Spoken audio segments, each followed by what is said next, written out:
Christy. How are you? Glad you're so excited to see me today. Alrighty. Good afternoon, everybody, and happy Monday. Let's get to it, and we'll begin with a few scheduling announcements today. President Trump will be hosting the Canadian Prime Minister Mark Carney tomorrow for a working meeting here at the White House. On Thursday, the president will host his 8th cabinet meeting alongside his incredible team. Also on Thursday afternoon, President Trump will host the president of Finland, Alexander Stubb, for a working meeting here at the White House. The president also wanted me to relay his congratulations to Japan for electing their next prime minister, a highly respected person who also happens to be the first female to hold the position for our great ally. While President Trump continues to negotiate peace deals, meets with world leaders, and celebrates the 250th birthday of our United States Navy, as you saw he and the First Lady do just yesterday, Democrats, unfortunately, are continuing to play political games. And we are now in day 6 of the Democrat federal government shutdown. Millions of American federal workers are under enormous financial stress as a result, wondering how they will pay their bills and take care of their families. If the Democrats do not vote to open the government tonight, federal workers will not receive their next full paycheck. Additionally, the special supplemental nutrition program for women, infants, and children will run out of federal money very soon. This program provides vouchers to buy infant formula, fresh fruits and vegetables, and other healthy foods for low-income families. It can be easily fully funded if Democrats simply vote tonight to reopen the government. Also, our incredible military service members who risk their lives to preserve and defend our country are now working without pay and will miss their next paychecks if this Democrat shutdown does not end tonight. The Republican-backed clean and nonpartisan funding bill fully funds this important food aid program, gets our troops paid, and reopens the government. So all of this begs the question, what is the Democrat ongoing shutdown truly about? The sad truth, we believe, is that the Democrats intentionally shut down the government and are inflicting this pain on American citizens to try and demand free health care for illegal aliens. Of course, this is an indefensible and truly radical policy to be in favor of, let alone to use as the primary reason to shut down the United States government. So the Democrats and their allies are desperately lying about their true motivations. We have to set the record straight with the facts so the American people understand what's really at play here.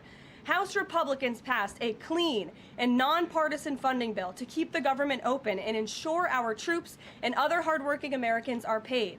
Every single House Democrat except one voted against this clean and nonpartisan funding bill. Senate Republicans have subsequently tried to pass this same clean funding bill 4 separate times, and they will do so again tonight, to fully pass it to be sent to the president's desk for signature. And the president is ready to sign this bill to reopen the government as soon as it is sent to his desk. Yet every single Senate Democrat except 3 have voted against this clean and nonpartisan funding bill. The Democrats' current position is that the only way the American government can reopen is if illegal aliens can get free health care. Don't take my word for it, just look at what's inside of the Democrats' proposal to reopen the government. Their funding proposal would result in nearly $200 billion spent on health care for illegal aliens and other non-citizens over the next decade.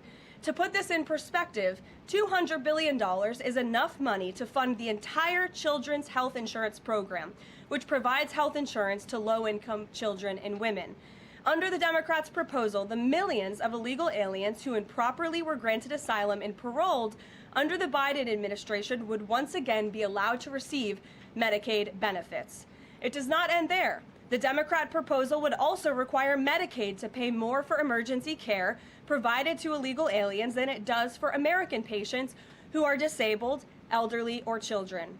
When someone shows you who they are, believe them. The Democrat Party has unfortunately closed our government, costing Americans their jobs, threatening our military readiness, harming our economy, and causing chaos, all to help the illegals who broke into our country. Instead of holding illegal aliens accountable and removing them from our country, which is what this administration is trying to do every day, the Democrats want to give them the free benefits paid for by the American taxpayer. Democrats in 2025 are for illegal aliens first and Americans last. This is the reality we are unfortunately facing right now in Washington, D.C. President Trump and Republicans will not give in to these radical demands. The president and Republicans have a sacred responsibility to serve and protect the interests of their constituents, the American people. That's why we are backing a clean and nonpartisan funding bill with no strings attached to reopen the government. Democrats should do what they did 13 separate times under Joe Biden and vote for this exact same type of funding bill. Now the Senate will vote tonight for the 5th time to reopen the government on the 6th day of this shutdown. All we need are an additional 5 Democrat senators to end this madness and vote for the clean funding bill to reopen the government. If you are an American watching at home right now, call your Democrat senators and tell them to do the right thing and end this shutdown. With that, I will take your questions. Here in our new media seat today, we have Elizabeth Mitchell from the Daily Signal. Elizabeth, thanks for being here, and please kick us off. Thank you for having me. I have 2 questions. First, President Trump told reporters yesterday that firings of federal employees are taking place right now. In which departments have people already been fired from their federal jobs due to the shutdown? The president was referring to the hundreds of thousands of federal workers who have been furloughed as a result of this federal government shutdown, both here at the White House and across the entire federal government, at agencies across the board. There are federal workers who are staying home. Many of them work in the White House. You know them. Some of them sit just behind me at those desks. They are unable to show up to work right now because the Democrats chose to shut the government down. And so we're already, unfortunately, seeing the consequence of this. And then, of course, the Office of Management and Budget is continuing to work with agencies on who, unfortunately, is going to have to be laid off if this shutdown continues. And Secretary Robert F. Kennedy Jr. said the FDA was required by federal law to approve the new abortion pill last week. Is the administration considering steps to undo this in light of requests from pro-life Congress members and organizations? I think Secretary Kennedy and the Department of Health and Human Services, as I addressed in the briefing last week, were following the law, and we will continue to do so. As I said last week as well, it's not an endorsement of this drug by any means. It's just a law that they were following. Jennifer.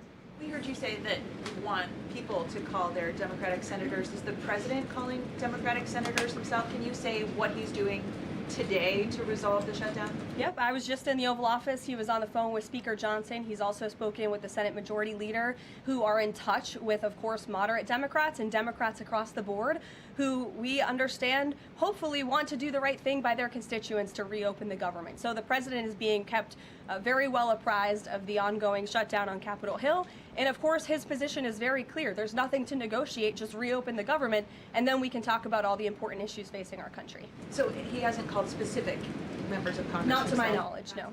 And then on the Affordable Care Act, is he willing to give more, to share more on what he'd like to negotiate on the Affordable Care Act later? Is he willing to say specifically what he would like and when? Look, the president is definitely committed to fixing and improving our healthcare system. You saw it again last week when he had one of the largest pharmaceutical companies in the world coming into the Oval Office and promising to lower drug prices by 200, 300, 100% in many cases for various types of drugs for American patients. That is a huge fix to a broken system that has been ripping off the American people for far too long. So the president's very committed to this. But right now, we need to reopen the federal government, and the president is remaining very firm in that position. Catherine. If the vote fails in the Senate today to reopen the government, would that trigger layoffs? Look, again, we hope that the vote will not fail because this administration wants to reopen the government. We don't want to see people laid off. But unfortunately, if this shutdown continues, layoffs are going to be an unfortunate consequence of that. Is there a timing for when that would happen? Well, look, we'll see how the vote goes tonight. And can you confirm, is the White House floating a proposal to cap Obamacare subsidies by denying them to new enrollees? I have not seen a proposal like that. Emily. Thanks, Karoline. The president said yesterday he was considering a phase 2 approach to Venezuela. Is the president considering U.S. boots on the ground or any kind of support of overthrowing Maduro? I won't get into any specific proposals that are being considered by the president and his national security team, but I think we've been pretty transparent and clear in the administration's view of the illegitimate Maduro regime, and the president has taken very unprecedented, tough action to end the illegal trafficking of illicit drugs into our country from Maduro's illegitimate regime. Danny, go ahead. Thanks, Caroline. The French government has collapsed again for the fourth time in a year. And I was just wondering if there's any concern in the White House about the kind of ongoing political crisis there, and any thought about whether the President Trump's good friend, President Macron, should either call elections or even resign over that. Well, I can tell you the White House and the National Security Council are very much aware of this situation, but I think it would be imprudent of me to weigh in on French internal politics from the podium, so I will reserve comment on that. Behind you, yes. What is President Trump's expectations for talks today and I guess this week in Egypt?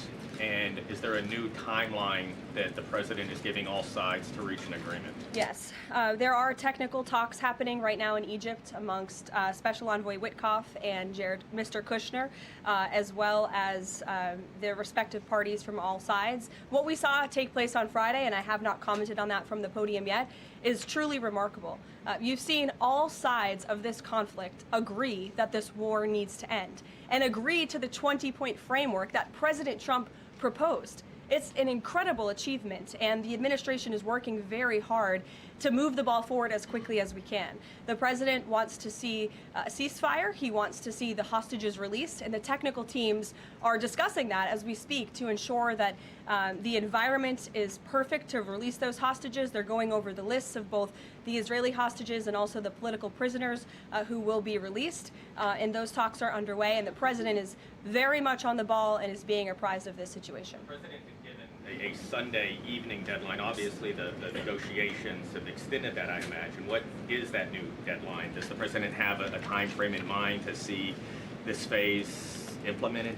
Well, the Sunday evening deadline was to hear back from Hamas on the proposal one way or another. And of course, on Friday, Hamas put out a very clear statement in the president's view that they accept the president's framework, and that's why those technical talks are now underway. But again, we want to move very quickly on this, and the president wants to see the hostages released as soon as possible. Steve. Expect those technical talks to last, Caroline? I don't want to draw a red line up here, Steve. Of course, it's very important, as I just mentioned, that we get this done quickly. That's how the president's team feels, so we can get some momentum, get the hostages out, and then move to the next part of this, which is really ensuring that we can create a lasting and durable peace in Gaza, and ensure that Gaza is a place that no longer threatens the security of Israel or the United States. What do you expect to be on the agenda for the president's meeting with the Prime Minister of Canada tomorrow? I'm sure trade will be a topic of discussion tomorrow, and all of the other issues that are facing both Canada and the United States. I know the president looks forward to having that discussion with Carney in the Oval Office. Caitlin. Thanks, Caroline. I have two questions. On the layoff of federal workers, potentially, the president said yesterday that Democrats will be to blame if federal workers lose their jobs. Historically, though, in past shutdowns, workers have been furloughed, but they have not been laid off en masse. So wouldn't that be the president's call to lay people off? As I've said repeatedly, Caitlin, this conversation about layoffs would not be happening right now if the Democrats did not vote to shut the government down. And as I also said last briefing as well, we are $37 trillion in debt, and the government is not receiving any cash. So someone has to look at the balance sheet and be good stewards of the American taxpayer dollar. And layoffs are an unfortunate consequence of that. First term, for example. Well, as I'm telling you now, this administration is focusing on checking the balance sheet and ensuring we're doing the right thing by the American taxpayer. And again, these conversations about layoffs would not be happening in the White House today if not for the Democrat shutdown. And they have a choice to change that. They have another opportunity tonight to do the right thing to reopen the government. Joey. Judge over the weekend. Sorry, my second question. A federal judge over the weekend that the president had appointed to the bench in his first term in office basically argued that he could not deploy other states' National Guards to Portland. Basically said that it was untethered, his argument, to what is actually happening on the ground. Which local officials in Portland have said that the National Guard is needed there? With all due respect to that judge, I think her opinion is untethered in reality and in the law. The president is using his authority as Commander-in-Chief, U.S. Code 12406, which clearly states that the president has the right to call up the National Guard in cases where he deems it's appropriate. And if you look at what has happened in Portland, Oregon, for more than 100 nights, I was talking to our law enforcement team about it this morning, for more than 100 days, night after night after night, the ICE facility has been really under siege by these anarchists outside. They have been disrespecting law enforcement. They've been inciting violence. We saw, again, a guillotine rolled out in front of this federal building. And so the president wants to ensure that our federal buildings and our assets are protected. And that's exactly what he's trying to do. And ultimately, in the case in Los Angeles, that judge ruled in the Ninth Circuit, that panel of judges ruled that those troops could remain and that the president was well within his authority to do so. So we are appealing that decision. As you know, we expect a hearing on it pretty quickly, and we're very confident in the president's legal authority to do this, and we're very confident we will win on the merits of the law. But no local officials that you can point to that have said we need the National Guard? Because I spoke to the police chief of Portland last week. He said that the president's claims just don't match up with what's happening on the ground. I would encourage you as a reporter to go on the ground and to take a look at it for yourself, because there's been many members of the press, not press in this room, but independent journalists, some of whom we'll be inviting to the White House very soon to share their stories, because they have been in the middle of these riots and they have witnessed the anarchy that is taking place night after night. It's on video. You should play it on your show. You have a great opportunity on prime time on CNN to show your audience. Yeah, but you're probably talking to partisan Democrat officials who are opposed to everything this president does. You should also ask the people who live in Portland. We've actually heard from many members of the community who have said that this is complete civil disobedience. It's a mess. It's been loud. It's been troubling for neighbors in the community who are just trying to live peacefully. And these people are not there to peacefully protest. They are there to cause mayhem and havoc. Yeah, Karoline. Stephen, go ahead. Thank you, Karoline. Two questions. First, do you have a reaction to reports that thousands of Cuban troops are deployed alongside Russia fighting in Ukraine? And on a very different matter, the president last week floated in an interview with our colleague Daniel from One America a rebate for tariffs of up to $2,000 per person. Is that plan contingent on the Supreme Court's upcoming ruling on the legality of the tariffs? And is the White House preparing for legislation to make that happen? Sure. On the first point, I have not seen that report, Stephen, but I'll check in with our national security team after this and we'll get you an update. To your second point about the tariff rebates, I think it's an idea that the president has discussed and floated with his team of advisors, but no decision has been firmly made at this point in time. Why don't we go to the back? Owen. Good afternoon. Good afternoon. A few days ago, President Trump demanded Jay Jones of Virginia get out of the race for condoning political violence in a text message against a Republican politician a few years ago. He hasn't left the race. He hasn't dropped out. What's the president's reaction?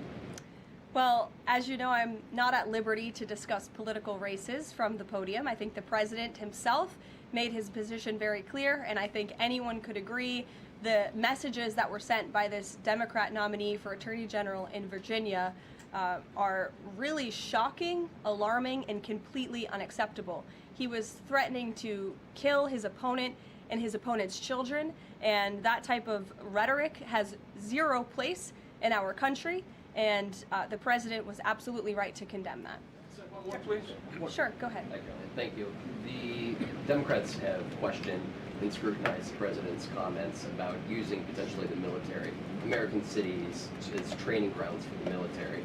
And when you look at Portland, Chicago, local and state officials say that their local law enforcement is able to handle the situations, these protests on the ground. The president says that Portland is burning, using that as justification for the National Guard in Portland. But when you look here in Washington, D.C., the president just last week said it is now a completely safe city, and there are still National Guard members on the streets that are not involved in ICE activities. Can you provide the justification for the White House here in Washington, D.C., why the National Guard members continue to be out on the streets? Because Washington, D.C. has invited the National Guard here. Why? Because the mayor is doing the right thing, unlike mayors in other cities like Portland, as Caitlin and others have pointed out, who refuse to see that there are positive results from when local law enforcement works with federal law enforcement to do the right thing on behalf of their citizens. And Washington, D.C. is no doubt a safer city right now today than it was a few months ago when President Trump started this initiative to make D.C. safe again. And the National Guard is still here because the president and the mayor agree that it's a good thing for the city. Just like you're seeing in Memphis, for instance. We'll have National Guard deployed to Memphis. We have federal agents who are on the ground working with state and local law enforcement. The state police in Tennessee are part of this effort. The local metropolitan police in Memphis are part of this effort. State and local law enforcement and federal law enforcement should be working together. And it's a shame that we see in some cities across the country that their mayors are just simply refusing to cooperate because they don't like Donald Trump. And that's what this boils down to. And I don't think any American would disagree that Chicago needs more law enforcement reinforcements, that they need more resources. Look at this headline from over the weekend. At least 30 people shot during the weekend in Democrat-run Chicago. 5 of them were killed in one weekend. This is completely unacceptable, and the president wants to make American cities safer, and he's willing to work with anyone to do it. If the courts allow you to ultimately send in the National Guard into Chicago and Portland, do Democrats not have reason to be concerned that there are long-term plans by this administration to keep U.S. military or the National Guard in American cities, like what we're seeing here in Washington? Why should they be concerned about the federal government offering help to make their cities a safer place? They should be concerned about this. They should be concerned about the fact that people in their cities right now are being gunned down every single night. And the president, all he's trying to do is fix it.